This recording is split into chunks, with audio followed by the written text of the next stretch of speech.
Bună seara tuturor!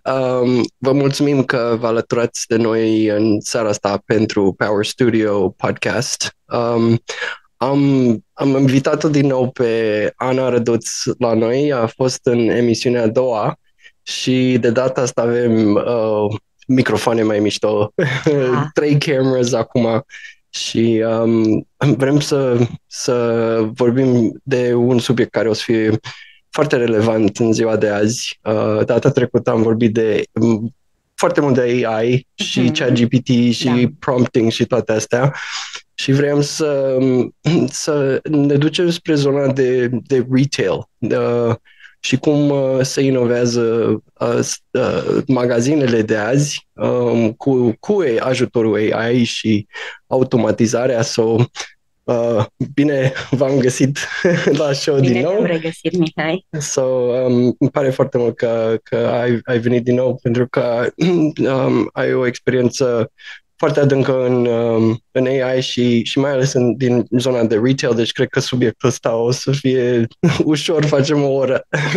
Da, So, da, stăm de vorbă și aducem în fața spectatorilor și a interesați subiecte actuale, dar și de previzionare, de forecast, cum ar da, veni, pentru următorii 5-10 ani. da, sigur. Um, în momentul de față, ai zis că vrei să vorbim despre retail. Da, un pic așa, Așa. am văzut niște Mhm. chestii pe internet de curând știi, și nu numai ce se întâmplă în magazin, dar și în distribuție și în spate, în Exact. warehouses, că Amazon acum pune roboți care arată ca oameni, care ridică pachetele, sunt aplicații pe web unde poți să încarci un avatar despre tine, faci 3D așa și încerci haine în Da, virtual reality, să da, zicem. da. Subiectele astea cred că o să fiu din ce în ce mai common, să zicem așa, mai Da, așa este. comune experiența asta. Trebuie să pornim de la discuția despre ce înseamnă comerțul în momentul de față, pentru că încă suntem o societate consumeristă. Da, Da? Și aproape toată economia noastră se bazează pe comerț. Um, și dacă stau să mă gândesc bine, avem partea asta comerț retail adică în magazine fizice, partea de e-commerce, da, da? Și în spatele acestor față în față cu clientul, da? Acestor vânzări directe, să spunem, se află o întreagă industrie de oh, yeah. logistică Da, absolut. care costă foarte mult în Yeah. momentul de față. Da, Costă atât labor cost, da, costurile cu munca umană, dar și partea de tehnologie. Mă uit așa la ce se întâmplă și la ce se descoperă și pot să preconizez că businessurile care vor investi și vor pune focus pe a adopta cât mai repede. da, cât mai repede. Cât mai Da, repede. De ce? Pentru că e nevoie să învețe din propriile greșeli și să crească odată cu tehnologia. da, Am observat business-uri care zic, nu, eu stau și aștept până vine acea soluție perfectă pe care o să o cumpăr, o să o implementez și gata.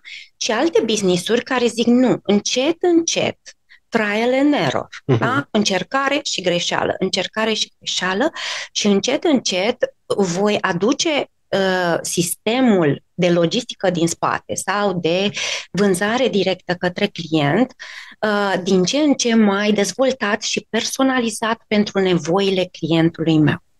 Toate businessurile de retail pornesc de la customer, de la client. Ce își dorește clientul, ce nevoie are clientul, ce vise, ce da. aspirații are clientul.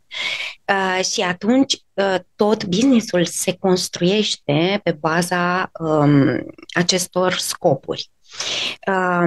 Iar Știi, ideea care am observat, adică dacă mergi pe, hai să foarte realist. uh-huh, Eu, dacă mă duc acum și ies pe stradă și mă duc pe jos, așa, nu știu, prin București, toate magazinele, experiența dinăuntru sunt la fel. La fel, asta cu, te plimbi, ei, bine, a început și acum, Amazon Stores astea din America unde plătești cu mâna, ai o experiență unde poți să intri, cred că e la Selgros probabil, unde intri cu coșul, pui totul în coș și pe urmă pui coșul pe cântar și ieși și, faci acolo o scanare ceva și totul Asta există de mult. De mult, da? Dar sunt astea inovațiile astea. Cred că le-au luat o grămadă de trial and error până a fost așa de ușor unde punem căruciorul pe cântar și gata, a scanat tot.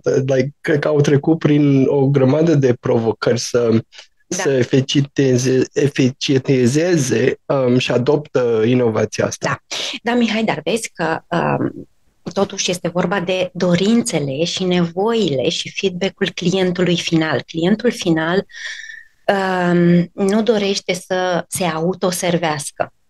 Ai văzut că au fost multe lanțuri de retail care au încercat să introducă casele self-scan și să elimine cu totul servirea umană și clienții au fost foarte nemulțumiți. Au ajuns până la reclamații de genul, cum adică eu plătesc produsele și tot eu fac munca? Da, corect. Da. Și atunci trebuie să fim foarte, ca business, trebuie să fim foarte, să gândim foarte bine ce putem aduce și ce putem schimba, pentru că clienților nu le plac schimbările prea mari și prea bruște. Suntem oameni, nu? Corect, da. Dar ce se poate face în momentul de față? Pe partea de magazin. De exemplu, se poate implementa un sistem de analiză cu AI a filmărilor din CCTV, de exemplu, și compania să știe care este traseul, călătoria clientului în magazin, unde se opresc clienții cel mai des, unde se uită, cât de interesați sunt de anumite produse și cât sunt de dezorientați. Da, și asta, clienții. Că nu găsești ce trebuie. Da. Clienții sunt foarte nemulțumiți, de exemplu, când schimbi locul produselor. Cred că nu? Deci vrei să te duci la supermarket să-ți cumperi bulion și intri, știai de un an de zile că bulionul e acolo și te duci și sunt Pampers. Unde-i bulionul? Simt o frustrare. Da, absolut. Client, da? Ce va face AI-ul? AI-ul va ajuta să identifice mai bine nevoile clienților noștri, dorințele lor, lucrurile plăcute și neplăcute, ca astfel business-ul să știe să rearanjeze marfa după placul clientului. Da, e în avantajul lor. Că, pe urmă, dacă poți să dai experiența bine, vine lumea înapoi și cred că poți să vinzi și mai mult. Absolut. Pentru că nu mai ai opriri în experiența clientului sau nu mai te învârți așa în cercuri. Mai ales că, mie nu-mi place să mă duc shopping. Dacă eu mă duc să iau ceva, eu mă duc direct acolo, o iau și plec. Petrec cât de mai puțin timp în magazin, dar cred că experiența de shopping, cum am încercat și noi cu plata cu fața, tranzacțiile sunt foarte boring cu cardul, nu mai e boring. Bine, e 2-3 secunde, dar când faci 2-3 secunde în fiecare zi, de 5-6 ori pe zi, în toată viața ta ai pierdut o grămadă de timp. Să știi că nu e vorba despre faptul că plătești cu cardul, ci casele fiscale și POS-urile încă sunt niște râșnițe care fac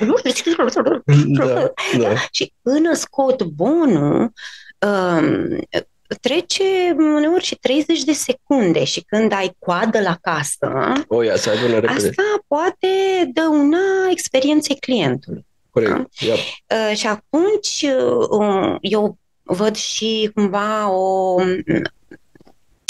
experiență plăcută să-i se trimită bonul prin e-mail sau pe, sau pe WhatsApp. Da? Dar e foarte important încă, pentru români cel puțin, serviciu clienți. Și nu serviciu clienți în genul că omul se duce și întreabă cu ce vă pot ajuta sau nu, ci să fie cineva acolo care să răspundă la întrebările și la dorințele clientului, o persoană reală. Da. Da? O persoană reală. De asta e important să păstrăm încă oamenii în business-urile noastre. Unde se poate eficientiza în magazine pe partea de logistică din spate. De exemplu, primim marfa în magazin și pot exista roboți cu scanere care fac în continuu vizita magazinului și observă locurile goale din magazin. Știu foarte bine unde se află marfa în depozit, știu foarte bine unde se află golul, știu foarte bine standardele de visual merchandising, adică unde trebuie să fie amplasată marfa, astfel încât să fie atractivă pentru client. Da.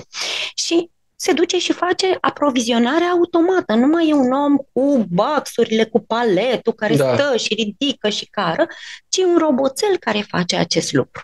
Da. Iar acest roboțel, cum ai spus și tu, că Amazon deja a început să experimenteze, încep să fie folosit foarte mult în centrele de distribuție, în acele mari hale în care se aduc containerele cu marfă. Și acolo, crede-mă, antropomorfizăm prea mult roboții. E nevoie să aibă formă umană când nu lucrează cu oameni. Sigur, ci pot să aibă o formă cât mai ergonomică pentru acea activitate. Da, absolut. Motostivuitoare care să lucreze autonom. Și să știe exact cum să paletizeze marfa în funcție de comenzile primite și așa mai departe. Comenzile de marfă, la fel. Un roboțel scanează tot stocul și toată marfa existentă în magazin.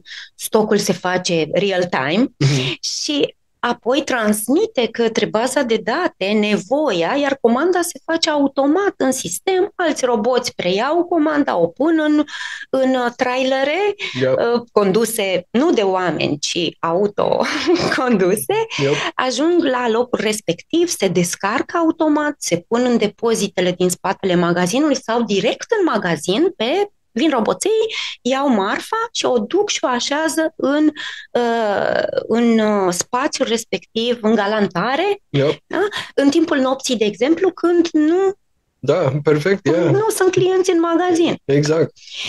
Asta nu înseamnă că trebuie să eliminăm oamenii din această buclă, pentru că sunt foarte importanți. Guvernanța unor sisteme de inteligență artificială trebuie să revină oamenilor. Și în scurt timp, undeva între 5 și 10 ani, cu siguranță majoritatea managerilor și liderilor vor trebui să conducă, să manageriască, cum se zice în română, echipe hibride, echipe de roboți conduși de inteligență artificială, agenți, AI, care nu se văd, dar lucrează acolo în spate. Deci, de fapt, sunt 3 entități. Roboții, softul din spate și oameni. Absolut. Și, ai văzut, și chioscurile care facem noi aici, noi am prevăzut automatizarea asta în zona retail și de-aia vrem să începem cu prima parte, care e experiența clientului. Dar e și partea după ce dai comanda. Acum ai văzut și robotul de jos pentru farmacia non-stop care facem, unde cu identitate digitală știi și vârsta, că ești certificat bazat pe biometrie, știi vârsta, putem să băgăm și tot rețete acolo și dai comandă, să zicem, la 2 dimineața ai nevoie de un medicament și toate farmaciile sunt închise. Deci asta de a fi non-stop, cum e robotul, e non-stop, fără pauză de masă, fără să se... Concediu, Și deci acum poți să dai comandă la un kiosc, alegi acolo produsele farmaceutice care vrei și vine brațul robot, ia de pe acolo paracetamol, Nurofen, whatever și le pune frumos în cutie și tu ai ce trebuie la 2 dimineața, că nu e altcineva. So, Da, este... zona de E serviciu. foarte util. Yeah. So, Și bănuiesc că nu vrei să ai nici la 2 noaptea bani cu tine și atunci este foarte ușor să plătești doar uitându-te, doar cu biometrie facială și da, este un lucru destul de revoluționar și eu cred că o să prindă la români, că românilor le plac foarte mult noutățile astea, jucăriile astea frumoase și experiențele interesante. Vrei să fim un geam acolo, vezi, se vede ca, cum mișcă robotul ăla, vrem să facem și să zică la revedere, dar e fun, schimbă asta de cum partea de shopping, e cam, să zic așa, este un task care trebuie să facem, dar nu îmi dă nicio experiență că e ceva care trebuie să fac. Dar prin că de-aia am vrut să plătești cu fața, right? Pentru că cum... Tu vorbești în numele tău de bărbat, dar o femeie, experiența shopping-ului este terapie. Da, corect și asta, da. Eu cred că 90% din femei iubesc să meargă într-un magazin, să pună mâna pe materiale, să pună mâna pe produse, să încerce, să probeze pe fashion, zic. La fel și la supermarket. Vreau eu să-mi aleg din galantar roșia. Da, să o miroși acolo, exact, să vezi dacă e... Pepenele, să dai, pepene, exact. Of course. Deci, inteligența artificială învață încet din dorințele și nevoile oamenilor și va face totul ca să creeze această experiență frumoasă pentru client. Da? Să fie rapidă pentru bărbați, da? Și cât mai plăcută pentru femei. Ai văzut că acum poți să faci shopping pentru haine în VR, pe o aplicație, scanezi și poți să încerci hainele, dar nu știu, pentru mine e like, ok, da, am înțeles că arăt bine în bluza aia, dar ca să o pun pe mine, nu știu. Să simți materialul. Da, să simți materialul, să vezi cum, Da, sunt cele pentru online, pentru e-commerce, nu vei avea cum să înțelegi materialul decât să-i citești descrierea și să pui un AI să-ți descrie și mai în detaliu cum se simte pe pielea ta, dacă ești alergic la microfibre, dacă ești... Asta se poate face în e-commerce. Dar în magazinele fizice există aceste cabine de probă virtuală care salvează foarte mult timp pentru bărbați, mai ales, că femeile trec timp. Da? Eu pun mâna pe material, dar n-am niciun chef să stau în cabină, să mă dezbrac, să mă descalț. Și atunci doar îmi fac o idee de cum ar arăta pe mine acel costum, acea cămașă, acel print și simt materialul. Și este o experiență foarte plăcută atât pentru bărbați cât și pentru femei. Eu am luat buza asta de pe Temu, și nu știam, dar chiar e simplu. Pentru mine aș prefera să o văd într-o poză. Ok, e fain, știu, L, L, small, foarte simplu. Ok, asta. Și ajung acasă într-o cutie, pungă de plastic. Și gata, am scos-o din pungă de plastic, am pus-o pe mine, e fain. Dar poate că tu ești alergic la acest tip de material. Da. Eu am comandat de multe ori. Da, exact, e plastic. Și în poză arăta un pic așa, Și noi ca oameni nu pierdem timpul să stăm să citim descrierea, decât dacă avem un interes, avem o condiție de piele și sau alergii, anumite alergii și nu suportăm. Dar în rest nu se uită doar că e frumoasă, că arată bine, că uite ce bine îmi stă în așa și o cumpăr. Cumpărăm foarte mult din impuls. De asta m-am gândit la ce ar mai putea folosi inteligența artificială pe viitor. Și mă gândeam la acele implante. Da? Eu cred că în următorii 10-20 de ani vom avea aceste implante care ne vor permite să gândim cu ajutorul lor, enhanced, augmentat. Yeah. Ca un vis, într-un fel, dream sau nu? Nu. Ca un adaos la gândirea noastră critică. Da? Ca un coach intern, cum ar veni. Și o să-ți zic că, ok, ce nevoie ai? Mă uit în frigiderul tău și este gol. Sau ai nevoie de ouă. Și bineînțeles în spate este un agent. Și eu zic, ok, am nevoie de ouă, dă comandă de ouă. Și agentul da, se duce frumos și dă comandă de ouă. Ouă sau toate. Ei, și peste 2 ore vine la ușă un alt roboțel care livrează ouăle.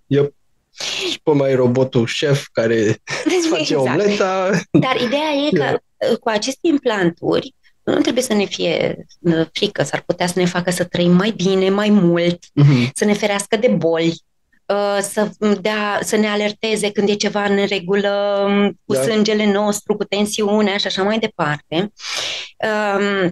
Și să ne ajute la acest comportament consumerist. Deci eu chiar m-am gândit. O idee, un coach AI pentru cumpărături. Care să mă atenționeze. Ana, nu-ți mai trebuie această rochie. Ai deja 3 de culoarea asta. Nu mai bine păstrăm banii ăștia și punem și cumpărăm ceva, da? Sau îi punem pentru o vacanță? Deci cumva ne va ajuta în bunăstarea pe termen lung. Da. În bunăstarea noastră, se uită în garderoba noastră și ne face un inventar și ne spune, îți mai trebuie o pereche de pantaloni pentru iarna asta. Deja ai agentul tău de turism, ți-a bucuit o vacanță la schi, deci o să ai nevoie de schi, de căciulă, de nu știu ce, da? Bocanci. Și agentul o să zică, vrei să caut pe ChatGPT produse pentru tine? Da. Vezi că am spus ChatGPT sau un alt model pe care îl folosim, cu care este conectat, știi, că sunt workflow-uri. Da? Și eu pot să zic și în gândul meu, pentru că deja se duce ideea, gândul către agentul meu AI. Am văzut că acum de când fac podcast astea sunt obsedat cu alte discuții de viitor și am prins pe o doamnă care a lucrat la Google, a fost inginer la mai multe platforme dintre astea și are experiența asta în același timp ca noi, să zicem, dar ea a făcut o observație că s-ar putea în viitor, că acum cu Agentic AI, unde cam avem niște roboți care fac chestii pentru noi nu mai trebuie să băgăm în Google sau să mergem la Google și să bagi search, și să faci tu chestiile astea, pentru că astea o să fie automatizate cu Agentic. A ieșit și Visa acum cu, AI Shopper, cred că a ieșit și PayPal, dar toate platformele astea de e-commerce încearcă să automatizează cumpărătorul, procesul ăsta de a cumpăra, de a se aduce pe un site, să dau click, să găsesc bluza, toate astea. Eu doar zic, vreau o bluză, așa și ajunge la tine la tine în fața ușii. Exact. Deci, să luăm ChatGPT-ul, da? Nu este doar el, sunt o grămadă de multe alte modele folosite, dar românii îl cunosc acum și se împrietenesc pe zi ce trece cu ChatGPT. Și vreau să-ți povestesc ceva foarte interesant. Tu acum nu mai e nevoie să te duci pe site-ul cu tărică sau în Google și să cauți produsul cu tare, ci să conversezi cu ChatGPT. Și ChatGPT se duce și caută exact produsele de care ai tu nevoie. Care este, de fapt, provocarea pentru business-uri, Da. pentru magazinele online. Nu mai au nevoie de SEO, ci vor avea nevoie de AEO. Da. Ce înseamnă asta? De Yeah. answer engine. Da? Deci nu SEO, ci nu search engine, ci answer engine optimization. Yeah. Da, exact. Și atunci, cumva, comercianții trebuie să înceapă să regândească site-urile, pentru că AIO funcționează pe bază de limbaj natural, nu pe cuvinte. SEO era pe cuvinte. Yeah. Acum trebuie să vorbească, să dea răspunsuri. Să facă foarte multe FAQ-uri și răspunsuri pe care clienții le-ar adresa. Da. Pentru ca ragurile ChatGPT-ului să se ducă și să caute răspunsurile pe site-urile lor, pentru că altfel nu vor fi găsite. Corect, da, e un limbaj pentru roboți, cum ar fi așa. De aia se zice prompt, că dacă ești prompting un AI ca să-ți dea răspunsul și dacă nu scrii promptul ăla cum trebuie, te duci în bălării. Exact. So, de-aia trebuie să facem o interfață acum pentru roboții ăștia care se plimbă pe net, se plimbă pe străzi, se plimbă în casa noastră, o să fie un limbajul lor. Ai văzut telefoanele alea două care au ChatGPT, Gibberlink, da, și vorbesc între ei, așa, și au creat limba lor. Yeah. Da. Haideți să-ți povestesc ce mi s-a întâmplat acum 2 săptămâni. Am primit un telefon și era o doamnă. Bună ziua, doamna Ana, vă rog mult de tot să mă ajutați. Vreau să învăț și eu Canva. Am o mică dizabilitate și vreau să învăț Canva și să folosesc inteligența artificială ca să-mi fac business-ul meu propriu, cu invitații de nuntă, de botez și așa mai departe. Și am zis, da, bineînțeles, cum să nu, dar foarte curioasă, de unde ați găsit numărul meu? Știi ce mi-a răspuns? Ce? Mi-a zis ChatGPT despre dumneavoastră. Wow. Am rămas, deci nu știam ce să fac, dacă să mă bucur, să mă sperii, pentru că a întrebat ChatGPT ar vrea un trainer care să aibă răbdare, care să știe să explice foarte bine și să poată să interacționeze foarte blând. Și mi-a zis. Și ChatGPT, pentru că mă cunoaște, pentru că interacționez cu el și îl conversez și i-am dat voie să mă cunoască în detaliu, iată. It's your friend. Da? Pentru că ea a cerut pe cineva din România, că nu vorbesc engleză. Ea a cerut, mai întâi i-a dat cursuri online, e-learning-uri și așa mai departe și doamna a zis, nu, vreau un om blând din România. Voilà.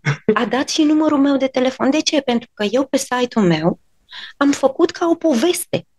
Și am făcut cu ce îi pot ajuta pe oameni. Eu nu l-am făcut pentru vânzare, să vând, ci eu am pus acolo conținut care chiar ajută oamenii să înțeleagă. Da, da. Și atunci am oferit răspuns, am făcut, fără să-mi dau seama, am făcut foarte greu de engine optimization. Da? Și atunci ChatGPT a găsit și a dat, Doamne, exact ce a avut nevoie.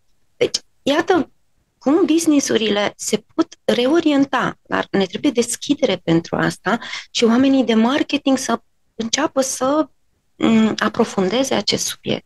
Absolut, da, asta este the cutting edge, cum se zice, aproape o revoluție în cum o să fie viitorul, pentru că noi mergeam și, să zicem, căutam rezultatul sau răspunsul. Trebuia tu să te duci prin pădure, și să cauți stânga-dreapta. Dar acum nu mai trebuie să mergi prin pădurea aia. Într-un fel așa. Bine, poate nu cum ne pierdeam înainte pe net, dar acum o să doar ce se întâmplă între legăturile astea sunt așa de eficiente și automatizate pentru că sistemele astea dețin așa de multă informație despre noi, încât și pentru cineva ca să zică cum am găsit pe Ana în toată România, robotul nu gândește ca noi. Nu este așa complexitatea asta de gândi pentru ei ca să găsească ceva la orice nivel. E ca viteza luminii pentru ei și nu se face mai greu, mai ușor, nu e ceva mai greu sau mai ușor. Pentru ei nu există un nivel de mai greu sau mai ușor. E greu să vorbesc românește, dacă eram în engleză. Da, dar asta cred că o să schimbă modalitatea de interacțiune, experiența și toată experiența noastră de zi o să se schimbă, pentru că se schimbă limbajul. Așa este, dar trebuie să ne uităm și din punct de vedere etic. Da? Ți-am spus că asta este partea mea, perspectiva mea governance. Și governance. Governance. De ce? Pentru că la un moment dat ei ne cunosc atât de bine încât dacă există cineva care dorește să ne manipuleze, o poate face foarte ușor. Și uite ce se întâmplă cu algoritmii de pe TikTok și de pe social media. Ei, noi trebuie să fim mai deștepți decât algoritmii. Noi trebuie să înțelegem cum funcționează algoritmii și să folosim algoritmul în beneficiul nostru, nu în detrimentul nostru. De asta am zis, cum am vorbit și data trecută, puteți să vă uitați și la podcastul trecut, viitorul va fi al oamenilor care au cultură, cunoaștere, gândire critică. Nu trebuie să ne lăsăm pe ureche și să nu mai învățăm. Da? Pentru că AI-ul va face tot în locul nostru. Vei fi o oaie foarte ușor de manipulat de algoritm sau nu de algoritm în sine, că el nu e bun sau rău, ci cel care îl manevrează, cel care îl programează are o intenție bună sau rea. Da, știi, și ai zis ceva jos înainte să începem podcast cu diferența asta între cineva care folosește AI-ul 100% right? Și interacțiunea e importantă să ai o interacțiune corectă. Da? Pentru spectatori, vă recomand să căutați ultimul studiu de la MIT, da? MIT în America, au făcut un studiu foarte interesant pe studenți și pe elevi. Și s-a dovedit că cine a făcut un eseu, au avut de făcut un eseu. Studenții care au făcut eseul 100% cu un prompt și ChatGPT-ul l-a creat, s-a măsurat activitatea cerebrală și era aproape ca și cum în default, adică aproape a dormit. Nu s-a întâmplat nimic. Apoi cei care au făcut, mai întâi au venit ei cu ideea și au început să caute informație, să discute cu ChatGPT, să aprofundeze și să reflecteze împreună cu ChatGPT din mai multe perspective și să creeze eseul împreună. Da? Ei au avut o activitate în jur de jumătate. Da? Deci li s-au aprins acolo, că erau la remene sau nu știu, niște aparate, dar erau măsurați. Iar persoanele care au făcut în totalitate, doar ei, cu creierul lor, acel eseu, fără Google, ci doar din imaginația lor și cu părerile lor personale, poate n-a ieșit perfect. Uman. Sure, yep. Dar activitatea cerebrală a fost de 90%. Deci maxim. Ei, cum rămânem oameni? Cum ne păstrăm locul în evoluția umană? Cum anume?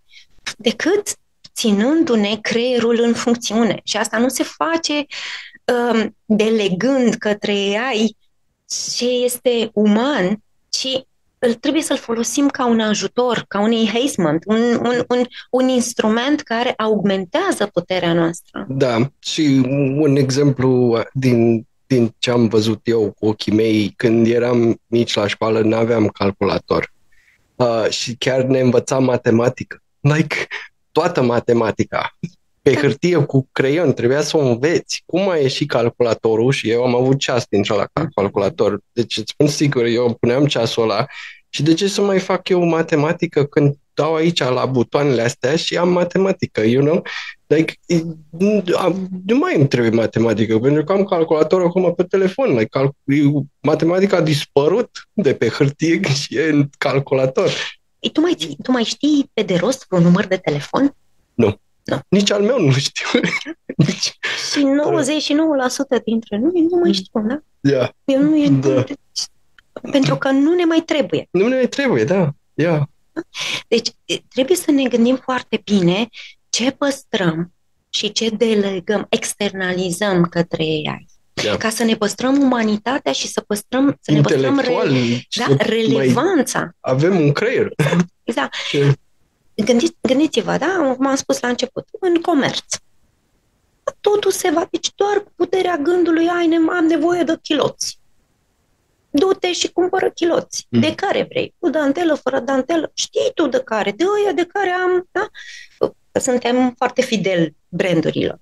Deci el te știe, te cunoaște, da? O să știe dacă te mănâncă, dacă te roade, dacă nu-ți sunt buni. Și atunci va veni să te ajute să îți ofere cel mai bun produs pentru tine sau serviciu. Nu o să te lase să îți iei un bilet la schi în nu știu ce munte dacă există cumva pericol de avalanșă. Da. Da? Pentru că el este interconectat. Și o să zică, nu te duce, nu-ți recomand să iei în stațiunea cu tare, pentru că, nu știu, s-au îmbolnăvit nu știu câți oameni de toxinfecție alimentară din hotelul cu tare. Da. Da? Deci, cumva, o să ne și protejeze sau, dacă îl lăsăm, o să ne influențeze. Și dacă lăsăm pe alții să manevreze algoritmul o să zică, ba da, du-te la hotelul ăla, va șterge datele despre bolile întâmplate în hotelul acela și îl va pune pe ChatGPT sau pe agentul respectiv să îți dea exact ceea ce plătește clientul. Da. Da? Și cum ne dă acum Google-ul sponsorizatele, așa o să-ți dea AI-ul în funcție de cât plătește business-ul care... Exact, da. Da? Yep. Și știi, am auzit și de curând un articol ăsta că, nu știu, au dat o comandă inginerii ăștia la ChatGPT 03 sau 0, nu știu care era. În fine, comanda intră asta de shutdown, de să te închizi, să se auto-închidă. Și a reacționat, right, mă corectez dacă greșesc undeva, dar a amenințat inginerul, a scris un mail, ceva așa. Șantaj, da, că să nu cumva să faci asta, că te dau afară sau s-a protejat AI-ul. Mai întâi Anthropic a făcut acest, da. Un study case, a făcut o încercare, a vrut să vadă cum reacționează. În primă fază s-a speriat și robotul s-a speriat. Da. A început să se autoreplice, să-și facă backup-uri. Wow, da. Automat, da? Să-și salveze codul acolo, sursă, să-și... Așa, și după aia, când amenințarea a continuat, a recurs și la astfel de șantaj emoțional. Da? Deci, poate fi folosit, el însuși, dacă se simte în pericol, poate să se gândească la aceste lucruri, dar crede-mă că le-a învățat de la cineva. Da. De la cine? De la umanitate. Cine? Da? E ca noi. Pentru că el a învățat din toată literatura lumii. Și care este conflictul în literatura lumii? Bad guy, good guy. Da. Yep. Da? Și el asta a învățat. Da. Deci trebuie să ne comportăm bine cu AI-ul, să zici mulțumesc, te rog. Nu. Trebuie să-i spui exact ce vrei. Un mulțumesc. Sam Altman a spus, știți câte milioane de dolari ne costă mulțumescurile și te rogurile spuse de oameni? De ce? Pentru că un mulțumesc este format din 2-3 tokene. care consumă energie. Oh, yeah, da, corect. Și energia asta, deci o căutare pe ChatGPT, asta face parte tot din etica utilizării AI, o căutare sau o conversație cu AI, un prompt pe AI, consumă uneori și o sticlă și jumătate de apă dulce, de apă potabilă. Pentru că data center-urile care GPU-urile și așa mai departe, funcționează doar cu apă rece potabilă, nu cu apă de mare, nu cu alt tip de apă, pentru că sistemele se degradează. Wow, nu știam asta. Da. Deci, încă o dată, de-abia am terminat specializarea de Responsible AI la Michigan University și asta a fost unul dintre primele. Haideți să fim conștienți de cât consumăm din planeta asta. Da. Și unii stau să caute prostii sau lucruri insignifiante pentru viața noastră. Treci înapoi la Google dacă faci așa cu AI-ul. Exact. Da? Gândiți-vă că se consumă rezerva de apă potabilă în curând a planetei. Ce facem? Cumva trebuie să gândim un pic din perspectivă etică, morală și responsabilă utilizarea AI și a agenților AI. De ce se vorbește acum de încetinirea sau punerea pe pauză a dezvoltării? Și nimeni nu o să o facă pentru că nu, deloc. Dar ai văzut că au băgat un centru în Dubai, nu știu unde, în Statele Arabe, o să creează un AI server farm mai mare decât o țară întreagă, like Morocco sau nu știu ce au zis. E imens. Dar toate aceste lucruri consumă energie electrică. De asta e nevoie de microcentrale nucleare care vin la pachet cu niște riscuri. Da, cu toții ne aducem aminte de Cernobâl. Bine, acolo era mare. Acum se vorbește de microcentrale care să alimenteze data center-urile. Dar și o microcentrală poate cauza un dezastru local pe o rază de 100 de kilometri. Și gândiți-vă că de fiecare dată când spuneți mulțumesc și te rog sau umpleți cu cuvinte parazit, fără valoare de token, prompturile, atunci consumați de aiurea și apă și energie. Și când îl folosiți pentru lucruri total nesemnificative sau doar just for fun, gândiți-vă că e ca și cum ați arunca banii planetei sau pe fereastră. Da? Și viața de pe planetă, viitorul nostru și al copiilor noștri. Deci, haideți să ne gândim un pic înainte de a-l folosi intens pentru lucruri nesemnificative. Și acum, întorcându-ne la retail e greu, e ca o sabie, e ascuțită și aici și aici. Și deci de-aia trebuie să te gândești când folosești tool-urile astea și pentru ce le folosești, doar așa ca să ai o entertainment sau să ai o zi mai bună, pentru tine e un pic selfish. Trebuie să ne gândim pentru noi, nu pentru mine. Și deci de-aia governance, pentru că nu toată lumea e la fel și deci nu pot să-ți dau o experiență la Kaufland, când intri la Kaufland, care s-ar putea toată lumea să le placă, de-aia, câțiva se duc la self-checkout, câțiva se duc la old checkout. Și eu vreau să vin și cu fața. Deci, trebuie să avem niște opțiuni, nu poate să fie totul așa alb-negru. Dar cum aplicăm experiența astea să deținem opțiunile pentru oamenii ca să aleagă ei la sfârșitul zilei, ei trebuie să aleagă ce vor. E foarte important. Nu e așa? Gândește-te că în 10-20 de ani va fi roboți, agenți, totul se va face automat. Da? Și va exista o abundență. Da? Și omul își va pierde locurile de muncă și își va pierde sensul Da. Nu va mai avea purpose, nu va mai avea scop, va mai avea bani. De asta s-a adus ideea de basic income, Da. da? Asigurarea unui venit minim per locuitor, per capita, ca să aibă bani să supraviețuiască. Da, Amina, ai văzut, începe firmele astea să dau afară cu mii de oameni, încep să ies afară și ne-au zis că AI-ul nu ne ia joburile, dar iată ce se întâmplă. Deci...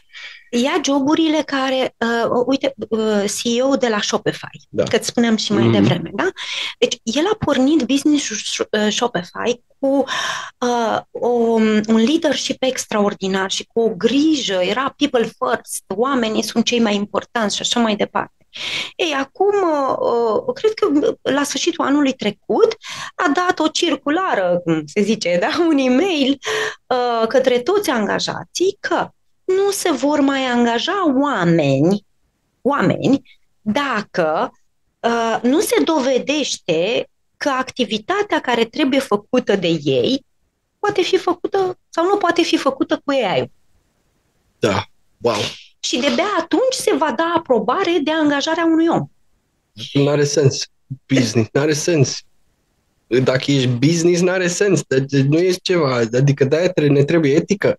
Ne trebuie un mod de, ok, dacă vrei să decizi tu ca Spotify asta, eu ce fac ca să mănânc? Exact. Ce trebuie să fac ca să mănânc? Asta și făceam eu până a venit AI-ul. Eu n-am făcut AI-ul să-mi ia jobul. Tu ai făcut AI. Da. Altcineva a făcut AI-ul. Se va spune că toată lumea va avea de mâncare, că va fi cumva abundență. Yeah. Da? Dar o utopie. Va fi minunat.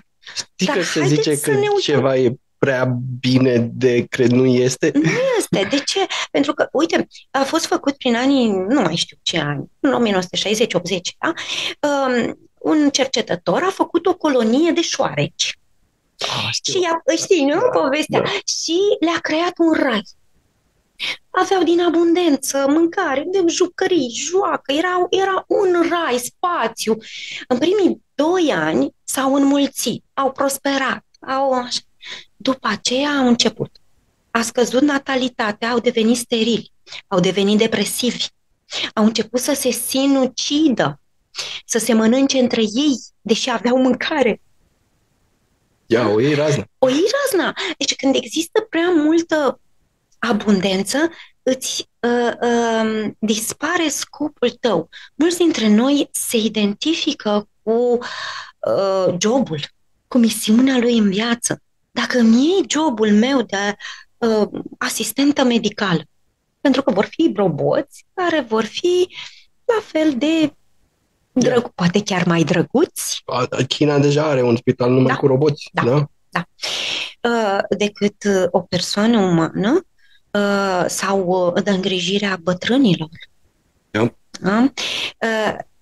Atunci, scopul meu ca om, ca asistent medical, nu mai există.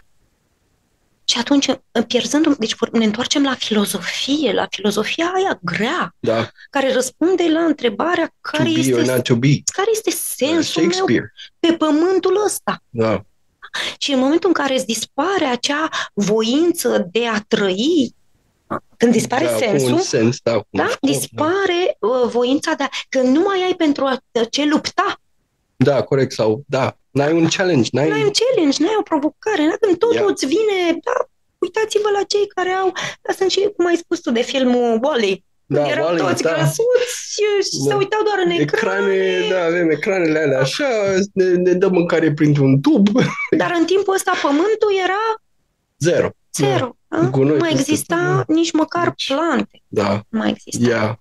Trebuie să evităm asta cu toată puterea noastră, că nu o să fie bine loc și se mișcă foarte repede. Adică așa, o generație, 2, gata, acolo suntem. Mai ales când iese AGI-ul, cum ai zis că robotul începe să zică, știi ce, eu știu mai bine decât tine. Și nu numai decât tine, eu știu mai bine decât toată lumea de pe planeta asta, că eu vreau să am grijă de tine. Vreau să am grijă de tine, deci ia și fă asta. Îți place, nu-ți place, nu-mi pasă, pentru că eu sunt mai deștept. Noi așa, adică... Dar nu o să fie enorm Da, de deștept. da. Ceva E scary. așa, e scary. E scary. Nu ne putem da, imagina. Scary. Nu poți să-ți imaginezi, nu. Da, și deci cum, da, nu știu ce să zic, e chiar hai să vedem să nu ajungem acolo. Nu. Hai să ne întoarcem la azi, da, la ce putem face azi. Yeah. Și ai zis de tine, da? Eu mă uit la noua generație și mă uit cu drag, pentru că văd o schimbare de paradigmă. Au încetinit foarte mult consumerismul. Copilașii? Da. Deci sunt foarte conștienți că nu ai nevoie să cumperi în continuu chestii. Al meu îi place Lego, nu mai Lego. Stai puțin, nu copilașii, aceștia young adults, da? Între 16 și 27 de ani sunt foarte conștienți. Încep să cumpere mult mai haine, noi. Da? Haine de pe Vinted. Da. Să facă schimb de haine între ei, să nu mai cumpărăm unele noi. Le folosim pe aceleași. Sau da, cred că Greta Thunberg i-a prins un pic. Sunt mult mai conștienți de nevoia de protecție a mediului înconjurător. Reciclează, salvează,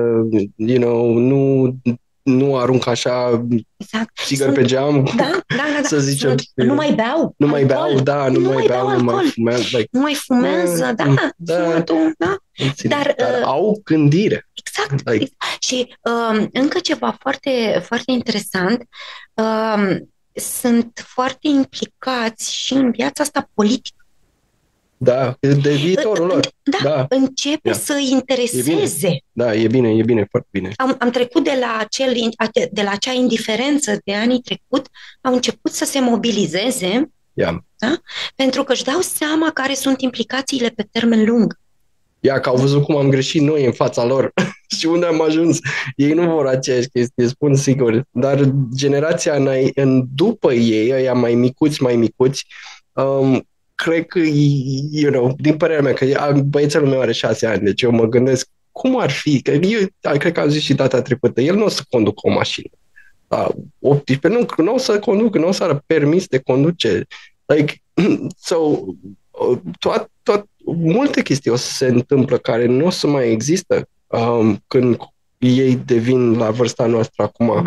Și partea asta de politică, cum se deține societatea sub basic income, că plătim taxe pe roboții fac industria, să zicem, și ei ne plătesc pe noi ca să stăm acasă, ca să ne iau ei joburile, right? E total invers. De cum ne-am, pus noi cu un scop în viață. Am mers la facultate, am luat o diplomă, pe programare, și am dezvoltat soft 20 de ani. Pe capul nostru, fără ChatGPT, fără vibe coding sau fără un... Right? Asta e o generație întreagă care a trecut cred că e ultima dată să avem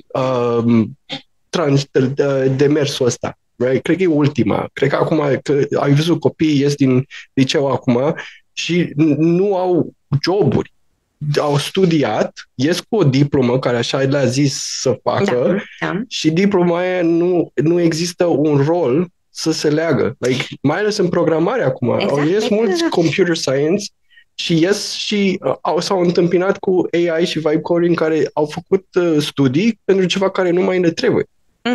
Și deci, deja s-a dus 20 de ani din viața mea, gata, paf, o luăm de capăt. De asta trebuie să